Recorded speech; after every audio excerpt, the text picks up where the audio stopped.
Ooh, what's good? Wizards fans, the Washington Wizards lose to the Atlanta Hawks 121 to 130. We're going to evaluate the young guys and then talk about the Jordan Poole backboard pass to Kyle Kuzma. Let's get to it. You are Locked On Wizards, your daily Washington Wizards podcast. Part of the Locked On Podcast Network, your team every day.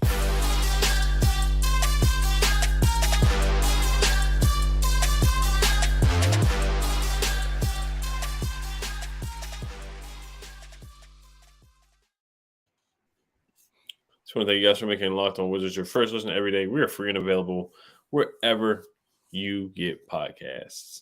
Today's episode is brought to you by FanDuel. Make every moment more right now. New customers get $150 in bonus bets with any winning $5 money line bet.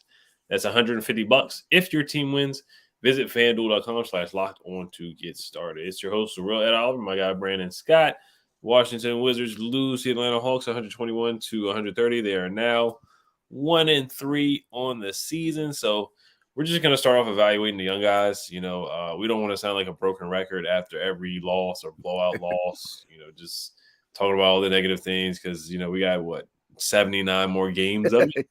So we'll just start off with a positive. Which one of the young guys stood out to you? Which ones did you see that kind of had a rough night or studs and duds for the guys? It was definitely turbo time tonight, man. I mean, Deni looked good, man. Deni looked good. 22 points. He was efficient, shooting 10 for 16 from the field, 2 for 4 from 3. I mean, he looked good. 5 rebounds, 3 assists. Now 5 fouls, but hey, we're gonna look at the positives. Deni looks solid. This is what we've been trying to, kind of waiting from Deni, man. These type of performances, him to kind of step his scoring up, man, and he was efficient tonight. He looked really, really good supporting Kyle Kuzma because obviously we're going to talk about Jordan Poole, but Jordan Poole wasn't that exciting tonight. But looking at the young guys, I mean, Bilal, 5 points. Obviously we know offensively, he's got to work on that shot. He did hit a 3-point, but he was, 1 for 4 from 3, but 3 steals. So obviously, look, you're going to look at 1 or 2 steals at maybe 3 a night from Bilal because defensively he's a dog, man. But Kispert, not the best night for Kispert, man. And that's kind of MO on Kispert, man. When he's on, he's on. When he's off, he's got to rely on cutting, use the IQ. But it was a really, underwhelming night from Kispert and Johnny Davis. Good God, let's talk about Johnny Davis. I told you, to me, he's got to the deadline to show something, man. I mean, when you get to that point where you've seen enough, where he just ain't it going forward. I got to see more offensively, man. I mean, even defensively, he wasn't. I mean, I can't say that he's got 3 steals, but still, I mean, I guess, wasn't consistent as far as his effort, man. It's just I got to see more from Johnny, man. Especially when you start to see everybody coming back. I mean, Schmidt came back. 12 minutes. So Johnny Davis got 10. So they're still trying to figure out the rotation, how minutes going to go. Until we get to the deadline, man, it's going to be really difficult for them to try to spread the minutes around. Because like you said, 10 for Davis and 12 for Schmidt. So it's going to be interesting to see if they can give Johnny Davis consistent minutes. I don't see any more than 15. And maybe the same thing with Schmidt. So, out of the young guys, man, Deni, Turbo looks solid, man. I mean, he looked good. And this is what you want to see from Deni, man. We know what he can do defensively. But when you can see showings like this against, the Atlanta Hawks is a good team. And they're, a division rival. So he played well. So out of the young guys, Deni was it, man. Everybody pretty much struggled. I mean, like I said, Bilal, well, I guess let me say struggled from the offensive end. I mean, defensively, the young guys were solid outside of Kispert. But, Turbo, man, I'm trying to tell you, if he can build on this and really have consistent performances like this, then maybe, look, maybe, this extension is a sign that he could be a diamond in the rough and finally take that step forward and have that breakout year. Yeah, he looked well. He played well tonight. I just want him to do that from the start because Denny kind of waited last game against the Celtics to do that, to get downhill and get to the basket. So I want to see him do it from the start of the game. I think that would help them to stay in games. Now they still just have an inferior roster against other teams, especially with Gafford out. But I like what Deni did. Hit 2 threes. He hit a 3 off the dribble, but he attacked the rim and got to the basket. 10 for 16 from the field, 22 points. You brought up Johnny Davis. Rough night for him. West did play him at the 4. I see some people talking about that in the chat as well already, that he was playing at the power forward spot. He did miss a layup, but it was a contested layup. Struggled to knock down jump shots as well. The second half, he did play better. Got some steals. Got to the basket a little bit. 3 for 6 from the field. I want to say he did get 1 free throw in there. Just looking at the stats. Yeah, he had an and 1 as well. Finished with 7 points, was a -9. But yeah, he's a shooting guard that struggles to shoot the 3. And he can rebound, has a good motor, but just his offense, he's not able to get by anybody, can't create or struggles to create shots. We talked about this, from last year's summer league. So we still see some of the things that he struggled with from last year, but he's still, this is his second game of the season. I like everybody else is ready to give up on him, and I certainly understand why. But I think this team right now, we're not trying to win games, so you might as well just give him a shot and just see what it can do. Yeah. Shamet did come in and look good. I can see why, of course, why Shamet would get more minutes than Johnny, because he can shoot the 3, and shooters are valuable. Shamet came in the game, shot and knocked down a 3 very, very quickly. Eugene stood out again. Thought he played well, 7 points. He plays with the most effort on the team, honestly, every night. West didn't even put him in until the third quarter with 3 minutes left, which was just ridiculous, especially with Gafford being out. I mean, I just don't know why he doesn't play Eugene at all. It's just ridiculous until the game is out of hand. Corey Kipser got injured, so we'll talk about that too. So we'll see how that goes with the rotation.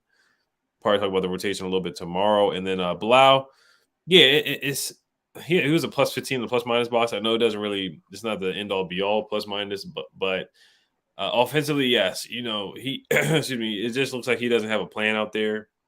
He and West doesn't really set a lot of things up for him either, to be fair to Bilal. But right now, it looks like he doesn't have a plan to really get to the basket or whether to pull up. He shot a wide open 3, went 1 for 4, so he did knock down the 3. And his offensive game, it's going to take a while to come. He's definitely further along defensively than offensively for sure. And he's a project. He's a project player. I think we knew what we were getting. He came onto the scene very, very late and with Victor Wembanyama's team. So it's going to be a process with Bilal. So he's not a guy that's going to come in and just light the world on fire for sure. It's a developmental process. And then Ryan Rollins, again, I thought he played well in the minutes at the end of the game. They finally decided to press. West finally decided to do something different, get up and play tough defense and start guarding them the full length of the court. But, of course, he didn't decide to do that until, the fourth quarter. So, just a typical Wizards loss tonight. And just to keep it on the young guys, I thought, Deni stood out. I thought he played well. Eugene stood out. Rollins had his moments. And Bilal, he looked like a guy that's, definitely developing offensively. But he had 3 steals. I thought he was impactful from time to time. Yeah, I mean, let me do a shout out to Kismer, man. I know he got hurt, so to say underwhelming is kind of like my bad. But you know what I mean? But I mean, like you said, you're gonna see shows like this. But Johnny Davis is just weird, man, because till the deadline, before the deadline, you definitely need to get him minutes. But where do you find these minutes? Because like you said, you can see why Shamet's more intriguing option, because he can step back, he can hit, those threes. I'm not ready. I don't want to say I'm ready to quit yet on Johnny, man. I still want to see this young man prosper, but I've got to see it this season, man. Because again, if I'm the front office, everybody's getting evaluated. Everybody outside of Bilal, because obviously, he's their draft pick. And like you said about Bilal, man, I've noticed that. I want to see him be more, try to drive. Like when he gets the ball, it's like he's hesitant to make that move to drive the lane. You know what I mean? Yeah. Like he's looking for somebody to bail him out, or he's got on the offensive end, man. If you can't shoot, I'd rather I want to see that drive game first, and then you develop that shot. But I want to see you drive, try to get to the point, try to get to the line. So yeah, I want to see more from Bilal. But again, building on him, defensively, he's a dog, man. So yeah, out of the young guys, Deni did his thing. Like I said, I'm proud of him, man, because you want to see. I think the biggest thing is I'm happy to see this performance, but I want to see consistency. How many nights? How many nights can you put these kind of performances out there, especially with 3-point. If you can get to the point where people are starting to give a little respect to this 3-point game, then look, we're cooking. We're definitely cooking with gas. So yeah, Deni was definitely the young guy who shined tonight. Mm-hmm. Yeah, he was, and I've been impressed with him so far. I really like the way he's playing. I hope he keeps it up the whole season, and it's definitely a good read. I think he's on a good contract if he plays like that. The thing about the other guys that just got contracts, which was they just picked up Johnny Davis's option, which we haven't really talked about that yet. Maybe we'll talk about that tomorrow. But they definitely are rewarding guys early. They rewarded Wes early. Yeah. So, we'll talk about that later. But we're going to get to the backboard pass from Jordan Poole to Kyle Kuzma. But before we do that, today's episode is brought to you by PrizePicks. PrizePicks, this is how it works. You pick 2 to 6 players, and you pick more or less on their projections. With basketball season here, you can now pick combo projections across football and basketball from the Specials League, a league created especially for combo projections that includes 2 or more players from different sports or leagues. For example, LeBron James plus Travis Kelce at a 10.5 combo of 3 points made plus receptions. So it's very interesting. You pick more than or less than on 2 to 6 player stat projections and watch the winnings roll in. So tonight, I picked Kyle Kuzma to go over 20 points. He smashed that with 25 points. Unfortunately, I did pick Trae Young to go over 24.5 points. Unfortunately, he went under with 23. If it wasn't a blowout, I think he would have got it, but since it was not competitive. Now, Trae Young did play a lot of minutes, though. They did keep their starters in for a long period of time. The bench was playing against the starters, so Trae Young certainly could have hit it, but he missed a free throw, got blocked, and he just didn't shoot the ball well, but he did end up with 10 assists. So I did miss my my wager on that, but I did wager on Bam Adebayo to get over 18.5 points. He did hit on that. He ended up with about 20 points. So definitely worked out a little bit on PrizePicks for me. Testing my skills on PrizePicks this basketball season is the most exciting way to play daily fantasy sports. If you have the skills, you can turn $10 into $250 with just a few taps. PrizePicks is really simple to play. I can make my picks and submit my entry in less than 60 seconds. Quick withdrawals make it easy as well. Go to PrizePicks.com/LockedOnNBA. Use code LockedOnNBA for a first deposit match up to $100. All right, and I know you put something in on PrizePicks as well on Jordan Poole to get the over on his points. Is that correct? 25 points. Yeah. He humbled me tonight. Yeah, so Jordan Poole ended up with 13 points, 20 minutes. I don't know if he got benched or what. I know Kyle Kuzma didn't come back in the game either. He ended up with 25 points, but there were times where Kyle Kuzma came back in the game. I was just like, where's Jordan Poole at? Now, I'll ask you the question about Jordan Poole in the past to Kyle Kuzma. If you guys didn't see it, Jordan Poole did an off backboard alley-oop to Kyle Kuzma. We were down by 21 points at the time. Did you think that was out of line there, or was it a nothing to you? Man, it's a tough one, man, because if I'm going to get on Brad for high-fiving last year, I got to get on Jordan, man. I get it having fun, young guy. You want them to have that chemistry, have that fun. Ain't nothing fun about being down 20, bro. Like, he's got to mature a little bit. When you're down, it's not a good look, man. It's not a good look. You got to mature a little bit, man. Playing around, ain't no fun about getting blown out. So yeah, he's got to stand that a little bit because, between the ill-advised shots, between trying to be fancy, getting blocked, now you got him bound. Look, play basketball. When you take that step when we're competing, then you can get fancy. But you can't get fancy and get blocked, man. So I kind of had a problem with it, man, because you want to see some seriousness. Really, when he came over from Golden State, and we talked a lot about leadership. Now, obviously, Kyle Kuzma, in my opinion, last year, he was a central leader on this team. When it was supposed to be Brad, it was actually Kyle Kuzma. But he's got to be an example of he's a young guy, but he's a young guy with championship experience. So these young guys are looking at him, man. What example is that? When you're playing around, you're down and you bet. Look, just make the layup, man. Like, what are you doing? So yeah, I have a problem with it. And I'm not gonna lie to you. A part of me is like, look, they're having fun, but in the same token, it's like, look, they're talking about building a culture.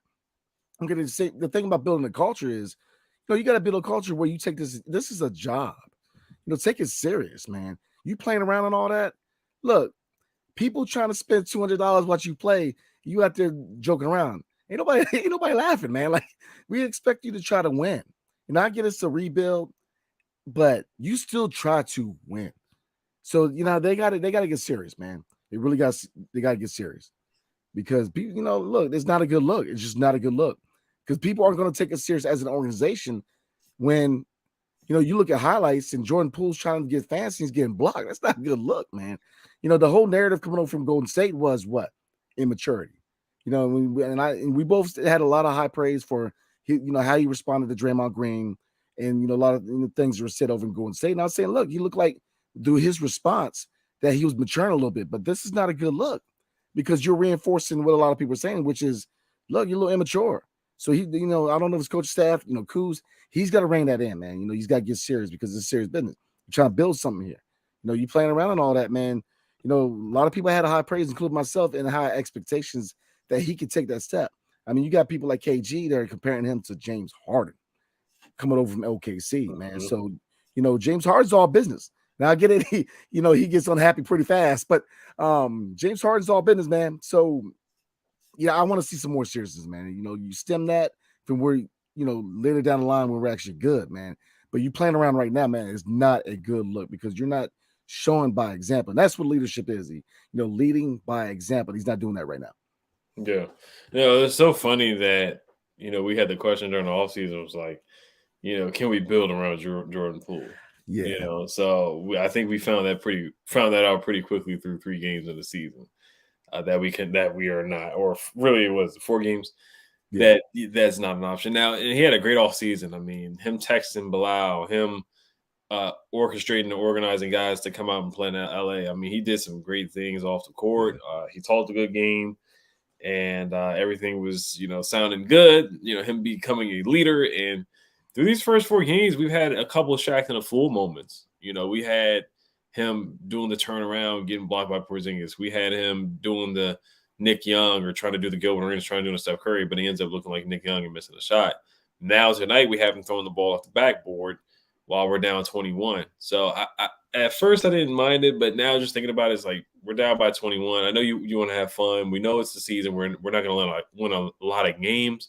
Yeah. So I'm more upset with him doing the behind the back that he did against Porzingis because that was just the most laziest, silliest play I've seen in a long time. It really was. It was just like he was playing rec ball or playing at the park. Honestly, it wasn't even like he was playing on an NBA court. So I don't know if he got benched tonight, but defensively, of course, he is a cone. He's a turnstile on defense. We didn't expect him to be a good defender, but right now it's not looking. He just has some maturing to do. I'll say that he has some maturing to do. And yes, we got on Brad, like you said, a lot. And Brad was supposed to be that number one guy and a leader, and Jordan Poole's supposed to step up as a leader. Right now, we're just not seeing a lot of leadership traits at this point. It's still a long way to go in the season. But right now, Kuz was kind of stepping up and being that guy, even though I did see him laughing and smile on the bench too. But Kuz has been the most consistent guy on the team right now. So Jordan Poole right now, we'll see what happens, but I don't know how much longer he's going to be on this roster, honestly, playing like that. And his trade value is going down too. Now, if he keeps playing like this, then it will look like a bad contract. It will. If he plays like this and he's up and down, 5 for 13 from the field, in these games and taking bad shots, checking full moment. So minus 22 for him tonight. A lot of people were minus 22 anyway, but so I'm not going to take much stock in that. But yeah, it was a Shaq and a full moment for sure. It was like a Joel and Nick. Absolutely, because like you said, we got on Brad for all the same stuff last year, which was joking around, laughing, having a good time when you're down. You can't have that, man. You got to be serious. You're getting blown out. What's funny? Right. I'm just trying to find out what's funny here. You're getting blown out, man. That's the wrong mentality, in my opinion. And I see a few people say, they're having fun, but ain't nothing fun about getting blown out. Like, this is National Basketball Association. Your job is to play basketball, man. When you're getting blown out, it ain't fun. I mean, this is my opinion, man. You got to get serious because, like you said, is that if he's not that piece going forward, and he's a trade asset, what contender is going to pick up a guy who getting blown out by 20 plus is having fun? That's just the wrong message, man, you're sending to people. And that's the thing that overall, I think this coach staff really has to stem some of these young guys on bad body language, man, because he's not the only one with bad body language, but he's just the one that's more out there because he's doing it on the court. But, they really got to get on some of these young guys with the bad body language, man. They really do. They got to stem because they got to be more professional. And like I said, Wes, man, Wes has got to be that guy, man, that coach that really getting these guys. And I think that maybe, like I said, last year I was very tough. And I remember we brought on Chris Miller, and he said, nah, man, actually, he be digging into people, cussing people out. So, you best believe that probably him not playing had a lot to do with that, man, because, he's, Wes is trying to build a culture where it's professional here, man. Mm-hmm. So, yeah, I mean, Jordan Poole, I want to see young men have fun. Yeah, absolutely, man. But you've got to do it in a situation where it's warranted, man. When you're down by 20 plus, that's just a wrong look to me, man. Mm-hmm. No, I'm 100% with you. And stuff like that is like, hey, yeah, you need to come sit on the bench right next to me as a coach. Wes Unseld Jr., that's something that he definitely should say or consider saying. And the shot against the Celtics was inexcusable, too. That's something where it's like, hey, yeah, you got to take a seat. You got to take a seat, think about what you just did. You're a better player than that. Yeah. We need you. We need you to step up and be that guy that we can rely on to put up 25 to 30 points. But just, do it in an efficient way where you're not just jacking up shots. Yeah. So and that's really it for the game. Honestly, Tyus didn't have his best night either. He 6 points, 3 assists, 1 turnover, 3 for 6 from the field. So not a great or a bad night, but just once again, I mean, it just showed that we just don't have any bigs. But we'll get to a quick break and then we'll get to some of these comments here. Yes, sir. Tonight's episode is brought to you by FanDuel. Score early this NFL season with FanDuel, America's #1 sportsbook, because right now, new customers get $150 in bonus bets with any winning $5 money line bet. That's $150 if your team wins. And let me tell you, tonight I did a parlay, and Tyus Jones supposed to get 7 assists. He didn't get there. Jordan Poole was supposed to get 25 plus. He didn't get there. But ironically, I was supposed to get 20 from DeAndre Hunter, and he actually hooked me up. I ain't supposed to say that, but he did. But if you've been thinking about joining FanDuel, there's no better time than doing it right now. I'm talking about not tomorrow, not next week, right now, because the app is easy to use. There's a wide range of betting options, including spreads, player props, over and unders, and parlays like I got humbled on tonight, and more. So visit FanDuel.com/lockedon and kick off the NFL season. FanDuel, the official partner of the National Football League. Yes, sir. All right, is it going to be the comedy show tonight again? Ben said, Ed, you're disrespecting all cones and turnstiles compared to defense. Oh, my goodness. Yeah, I mean, defensively, the whole team was bad defensively, honestly. I mean, Trae Young was getting to the basket whenever he felt like he got 10 assists. He was just getting to the basket. He was getting just past guys and just kicking it out to open shooters or just throwing it down to Capella, throwing it down to Onyeka. They both had double-doubles. Jalen Johnson had 10 rebounds. Got out-rebounded 57-35. We just got dominated again. We just got out-physical. We're just overmatched, especially without Gafford. Even with Gafford, we're overmatched and out-physical for the most part anyway. But just without him, it's ridiculous. There was one play where I think Sadiq Bey missed a layup. Onyeka missed a layup. They just kept getting the ball back. Then they put it back in for an easy layup. It was just bad. It was bad. It's going to be this way for a long time. Will Dawkins in the front office.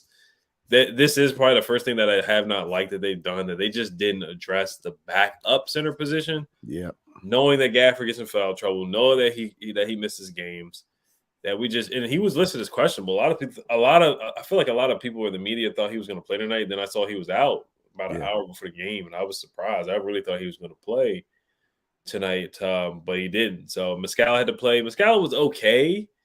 Missed a couple floaters, but he's just not going to give you much resistance or rebound. Same thing with Gallo. Gallo's just too slow. So yeah, I just knew. I thought it was gonna be a little bit closer than what it was. It got a little ugly at one point. Then of course the bench comes back with Eugene and those guys. So, but at that point it just really didn't matter. Yeah, same here, man. I thought it was gonna be closer, man. But that's the thing, man. Before the deadline, you're gonna see this because they have so many. I mean, they got to spread the minutes around, and you're looking at it, Shamet. 10 point was it 12 minutes and then Johnny 10 minutes, man. So it's going to be difficult to see how they spread these minutes around, but you hit the nail on the head, man. I loved everything they did this offseason except for not addressing the center position, man, because again, I thought Bo was an option.